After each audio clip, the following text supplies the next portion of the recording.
Hello there, so today I'm going to make a film about the Feng Shui of Ahmed's new outdoor balcony location. So the first thing to say is that Feng Shui is organised into what's called a Bagua, which is an 8-sided structure. Now the most important thing to be aware of is where you go into the structure. So can you see here, that's the wall to the left, that's the opening, and then that's the window which takes us all the way to there.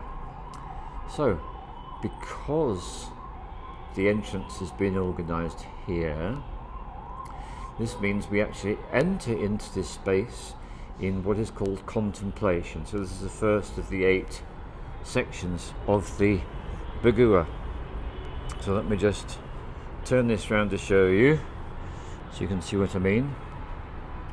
So there we are, that's the way we enter, which means that this area here is the contemplation zone, and indeed there is a chair there, so anyone who sits on that chair is automatically getting the benefit from the Feng Shui perspective of the energy of contemplation. And there is also a harmonium located there as well. Interesting. Now when we move around this 8-sided structure of the Bagua, the very next place we come to is a place here. So this is called Elders, and how incredibly appropriate that there is actually a statue of the Buddha in the place of Elders. So Elders relates to our ancestors, and it relates to accumulated wisdom, libraries of knowledge. So I've put my book in Elders as well. The tobacco spirit is locating there as well, and you can see in front of the Buddha I've got my little notebook and my pen, which all relates to the energy of the elders.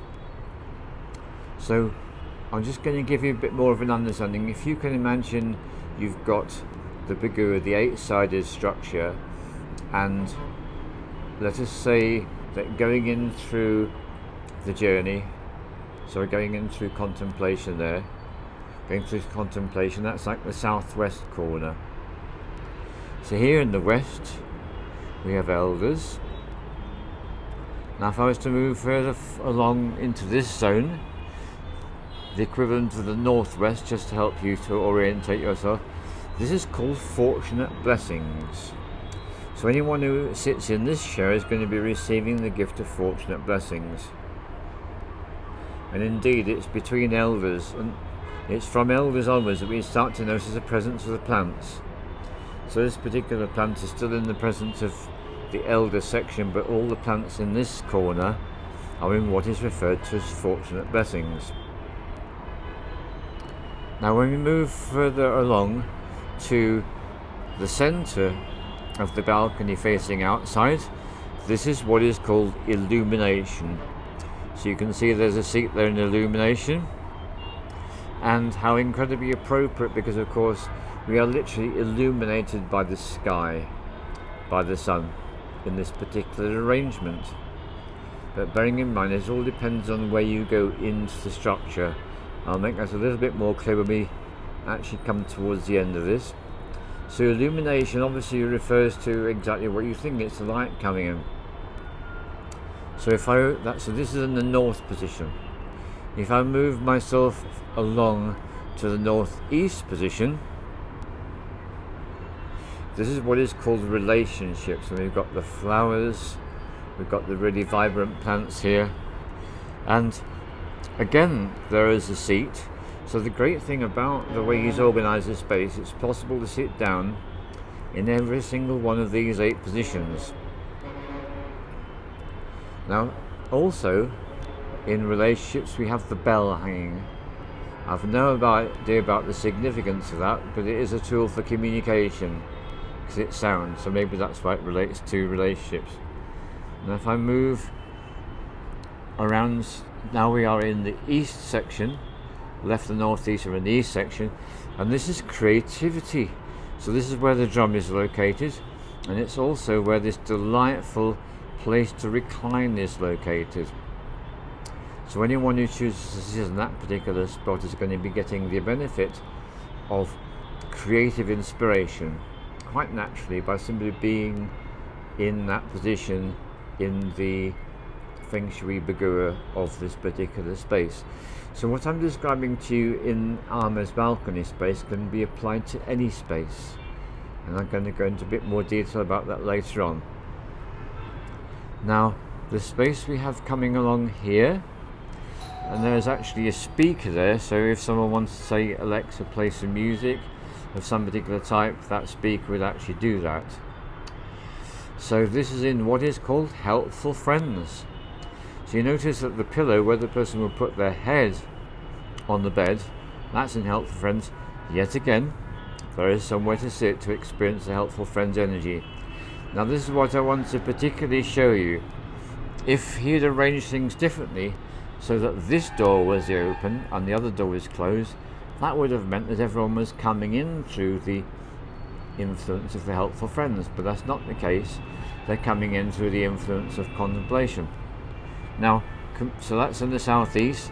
So now, directly in the south, so I'm now completely opposite the illumination area. This is what is called the journey. So if Ahmed had chosen to orientate the opening so that you were coming in through the center of these French doors, that would then mean that the people would be entering into the space through the journey. And there are actually two seats here relating to the journey. So this is an area that's been particularly provided for in terms of people being able to access this energy. And the journey is literally what you can imagine the journey to be. It's to do with the journey through life. It's to do with our ability to be aware of the journey that we're on in our lives. So I've taken you all the way around the Bagua and all the way back to the open door and back to this zone of contemplation. So what I have yet to share with you, there's elders, there's fortunate blessings again, there's illumination, there's relationships, there's creativity, there's helpful friends, and there's the journey. So the one place I've avoided showing you so far is the center of the space. The center of the space in Feng Shui is incredibly important.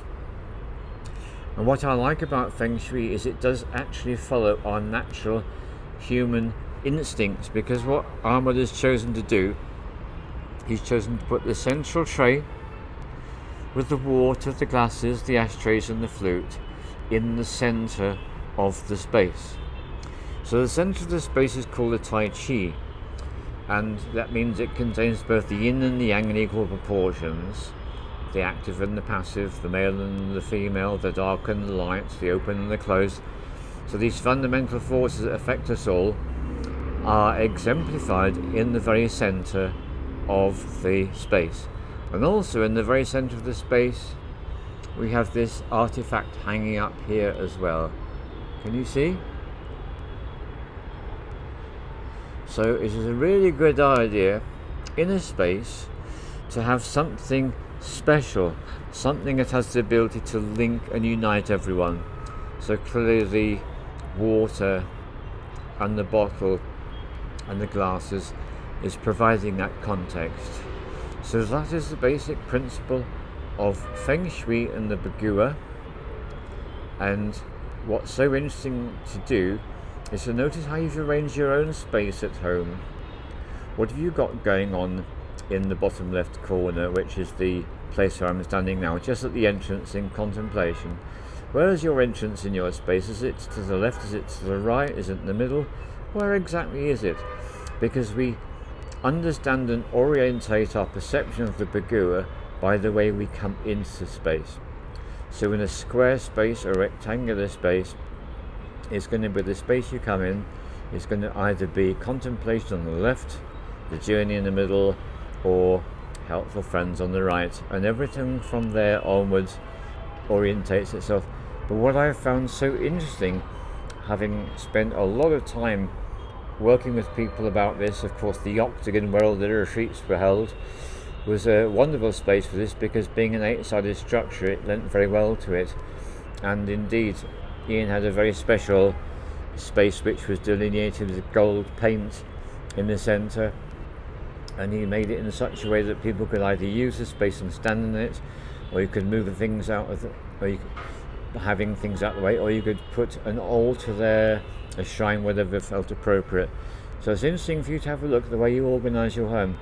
You might be quite surprised how human beings have this natural ability to organise and arrange their spaces with regards to Feng Shui.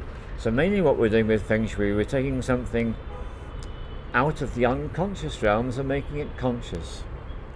And that's a lovely thing to be able to do on this beautiful sunny Wednesday morning here in Hebal, in Bangalore, in Mother India. All the love to you.